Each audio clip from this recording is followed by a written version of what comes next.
Everyone very good morning. Madhya Pradesh daily current affair में आज हम बात करेंगे 1 जुलाई 2021 की सभी महत्वपूर्ण खबरों के बारे में। तो आइए फटाफट स्टार्ट करते हैं।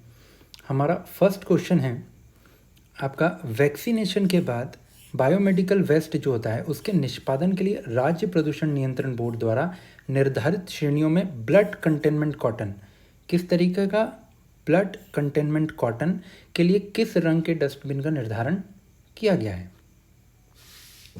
पॉइंट क्लियर है? तो इसका ऑप्शन देखें तो पीला, सेकंड ऑप्शन है आपका लाल, थर्ड ऑप्शन इज नीला, फोर्थ काला। इसका राइट आंसर जो है वो है आपका पीले कलर की डस्टबिन। अब देखिए, जो आपका 21 जून से लेके 30 जून तक अभी 20 मेट्रिक टन जो है वो टोटल बायोमेडिकल वेस्ट को वैज्ञानिक तरीके से डिस्पोज कराया गया है, ताकि जो डिस्पोजल से संभावित संक्रमण है उसको मिनिमाइज़ किया जा सके, उसको नियंत्रित रखा जा सके। ठीक है, यहाँ पर इतना काम का डेटा नहीं है, आगे देखते हैं। तो देखिए, यहाँ पर अगर हम बात करेंगे तो अभी तक टोटल 165 फोकल पॉइंट्स बनाए गए हैं पूरे 52 जिलों में, जहाँ पर वैक्सीनेशन के बाद बायोमेडिकल वेस्ट जो है उनको डिस्पोज करने के लिए अलग अलग श्रेणियों के डस्टबिन का प्रावधान किया गया है। पॉइंट क्लियर है? अब देखिए, पीले कलर की जो डस्टबिन है उसमें blood containment cotton, red colour में सिरिंज और वैक्सीन वायल्स, सफ़ेद कलर में शीप शार्प नीडल्स, नीले कलर के डस्टबिन में आपका कांच की वॉयल्स, जो कांच की छोटी छोटी शीशियाँ होती हैं इंजेक्शन वाली, और काले कलर के बैग में जो आपका यह डस्टबिन में ठोस नगरीय अपशिष्ट जो है उसको इकट्ठा करने का प्रावधान है। पॉइंट क्लियर है? ये सारी कलर कोडिंग याद करेंगे। नेक्स्ट स्लाइड में हम पिक्चर में देखते हैं। तो देखिए, आपका यहाँ पर अगर आप बात करें तो येलो कलर का डस्टबिन किसके लिए है? आपका ब्लड कंटेनमेंट कॉटन के लिए, या स्वाब, जो स्वाब लेते हैं उसके लिए सैंपल के रूप में। रेड कलर का जो है आपका, रेड कलर का है सिरिंज और प्लास्टिक जो वायल्स वगैरह होते हैं। ठीक है, वाइट कलर का जो है वो शार्प निडल्स के लिए है, और नीले कलर का जो है आपका वो वैक्सीन वायल्स, कांच की जो होती हैं शीशियाँ छोटी छोटी, उनके लिए है, और ब्लैक कलर का जो आपका है वो ठोस नगरीय अपशिष्ट के लिए है।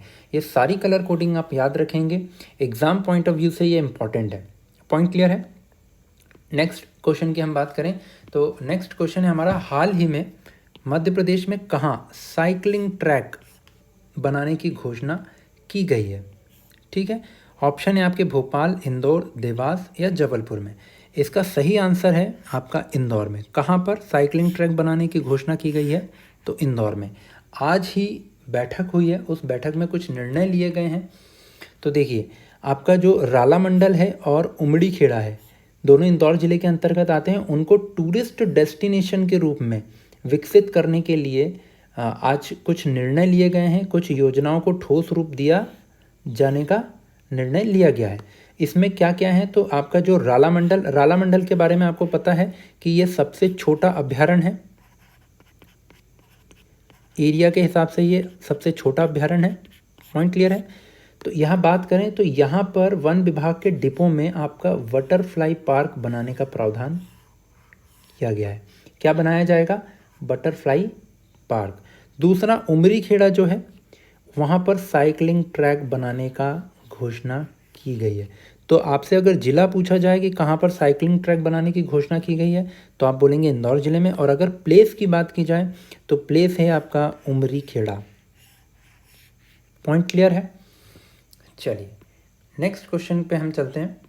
इसके बाद इसी क्वेश्चन में देखिए एक और प्रावधान किया गया है आपका, जो आपका देवगुराड़िया है, देवगुराड़िया से लेकर राला मंडल तक रोपवे के संचालन के लिए भी चर्चा की गई है, और इसके आवश्यक प्रस्ताव और योजना बनाने के लिए दिशा निर्देश दिए गए हैं।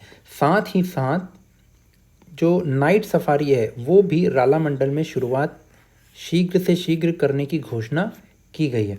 तो चारों पॉइंट आप क्लियर रखेंगे। क्या क्या? एक आपका उमरी खेड़ा में साइकिलिंग ट्रैक, दूसरा बटरफ्लाई पार्क आपका कहाँ पर?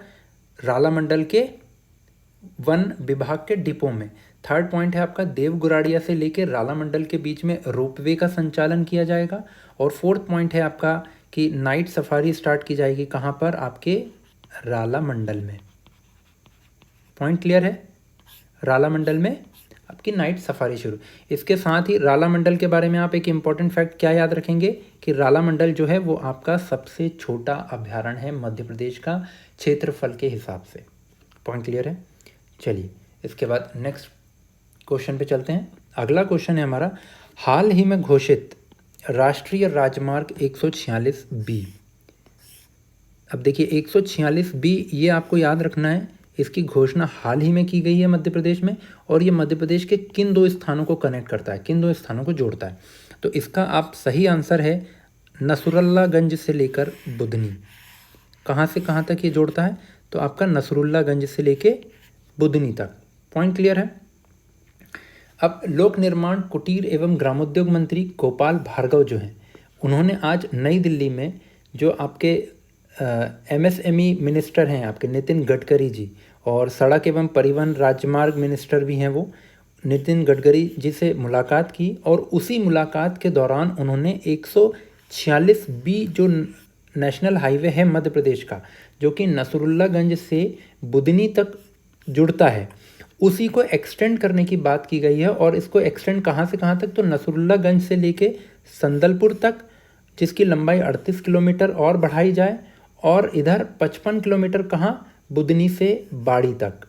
ठीक है, तो टोटल 93 किलोमीटर उसकी लंबाई बढ़ाने के बारे में बातचीत की गई है। ठीक है, जिससे दोनों हिस्सों की कुल लंबाई कितनी हो जाएगी, 93 किलोमीटर। ठीक है, ये विचार के लिए राज्य राजमार्ग मंत्रालय जो है उनके मतलब प्रस्ताव जो है वो सड़क परिवहन और राजमार्ग मंत्रालय के विचार में दिया गया है। पॉइंट क्लियर है। तो आपको याद क्या रखना है, 146B किसको किसको कनेक्ट करता है, तो 146B आपका कनेक्ट करता है नसरुल्लागंज से लेकर बुधनी तक। पॉइंट क्लियर है। चलिए नेक्स्ट क्वेश्चन की तरफ चलेंगे। नेक्स्ट क्वेश्चन है हमारा, मुख्यमंत्री श्री शिवराज सिंह चौहान ने जनक सुता सुत शौर्य, अब ये देखिए ये एक बुक का नाम है, जनक सुता सुत शौर्य नामक पुस्तक का आज अपने निवास पर विमोचन किया है। इस पुस्तक के लेखक कौन हैं। ठीक है, तो देखिए इसका जो सही आंसर है वो है आपका option B, doctor Gauri Shankar Sharma. Point clear है। कौन है इसके राइटर, डॉक्टर गौरी शंकर शर्मा। इन्होंने ये पुस्तक लिखी है, पुस्तक का नाम क्या है, जनक सुता सुत शौर्य। इस पुस्तक के बारे में थोड़ा बात करें तो ये पुस्तक जो है वो आपका, इनका शॉर्ट में नाम है गौरी शंकर शर्मा या गौरीश जिनको बोला जाता है, और यह पुस्तक जो है वो संबंधित है उत्तर रामायण से संबंधित है, और उत्तर रामायण को काव्य स्वरूप में सहज और सरल रूप में प्रस्तुत किया गया है। याद रहेगा, आपको सिर्फ बुक का नाम याद रखना है। कौन है इसके राइटर, जनक सुता सुत शौर्य, गौरी शंकर शर्मा। नेक्स्ट बात करेंगे हम। तो देखिए आज मुख्यमंत्री शिवराज सिंह चौहान ने जो आपके grand old man of India हैं, किनको कहा जाता है, दादा भाई नौरोजी को, उनकी पुण्यतिथि पर आज उनको नमन किया है, माल्यार्पण किया है। तो उन्हीं के बारे में थोड़ी सी बात करेंगे। तो देखिए उनका जन्म जो है वो 4 सितंबर 1825 को हुआ था, और 30 जून 1917 को उनका निधन हुआ था, जो कि ब्रिटिश कालीन भारत के एक पारसी बुद्धिजीव, शिक्षा शास्त्री, कपास के व्यापारी तथा आरंभिक राजनीतिक एवं सामाजिक नेता थे। ठीक है, पॉइंट क्लियर है। इसके बाद बात करें तो इनको grand old man of India कहा जाता था। ठीक है, भारत का वयोवृद्ध पुरुष, ग्रैंड ओल्ड मैन। ये क्वेश्चन एग्जाम में कई बार पूछा जा चुका है कि grand old man of India किसे कहा जाता है, तो ये हैं आपके दादा भाई नौरोजी। इसके बाद बात करेंगे तो ये यूनाइटेड किंगडम के हाउस ऑफ कॉमन्स के सदस्य रह चुके हैं, MP रह चुके हैं। ठीक है, कब से कब तक, 1892 से लेकर 1895 तक।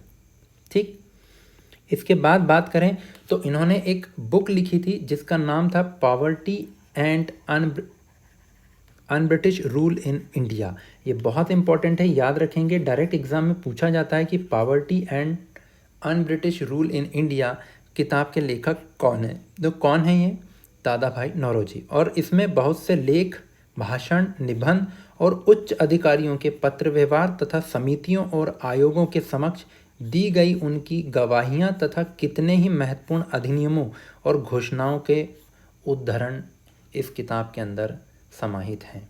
ठीक है,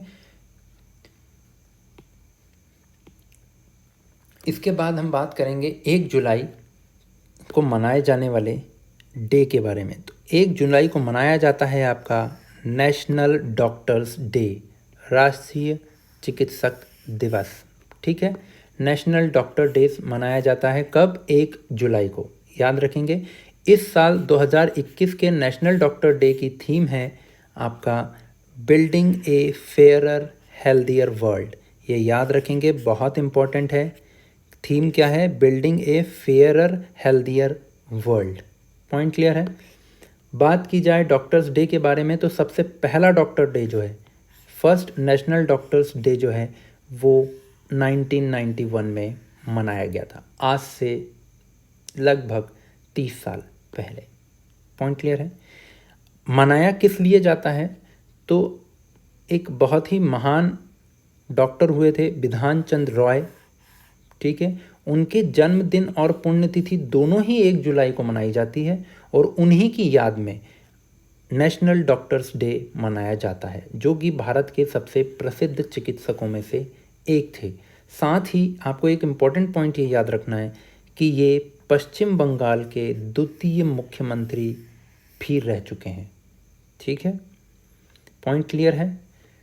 तो कितने पॉइंट आपको याद रखने हैं? इसके साथ में आप याद रखेंगे 1961 में उनको भारत रत्न से भी सम्मानित किया जा चुका है। देखिए, ये न्यूज़ और ये क्वेश्चन इसलिए इम्पोर्टेंट हो जाता है क्योंकि अभी पिछले 1.5-2 सालों से आपका मेडिकल फील्ड का योगदान बहुत ज़्यादा रहा है। तो नेशनल डॉक्टर्स डे के बारे में एग्ज़ाम में पूछे जाने की पूरी संभावना है। कब मनाया जाता है? 1 जुलाई को। थीम क्या है इस बार की? इस बार थीम है building a fairer healthier world. ठीक है, पहली बार कब मनाया गया था? पहली बार मनाया गया था नेशनल डॉक्टर्स डे 1991 में। और किन की याद में मनाया जाता है? तो एक बहुत ही प्रसिद्ध डॉक्टर हुए हैं, डॉक्टर विधान चंद्र रॉय। ठीक है, जो कि पश्चिम बंगाल के द्वितीय मुख्यमंत्री भी रह चुके हैं और इन्हें 1961 में भारत रत्न दिया गया है। उन्हीं की याद में ये मनाया जाता है national doctors day. Point clear है? चलिए, आज का सेशन यहीं ख़त्म करते हैं। आपको अगर वीडियो हेल्पफुल लग रहा है, इन्फॉर्मेटिव है, तो प्लीज़ अपने फ्रेंड्स को शेयर कीजिए, लाइक कीजिए और आने वाले वीडियोस के लिए आप चैनल को सब्सक्राइब कीजिए ताकि आपको जब भी नया वीडियो अपलोड हो तो नोटिफिकेशन मिल जाए। Thank you.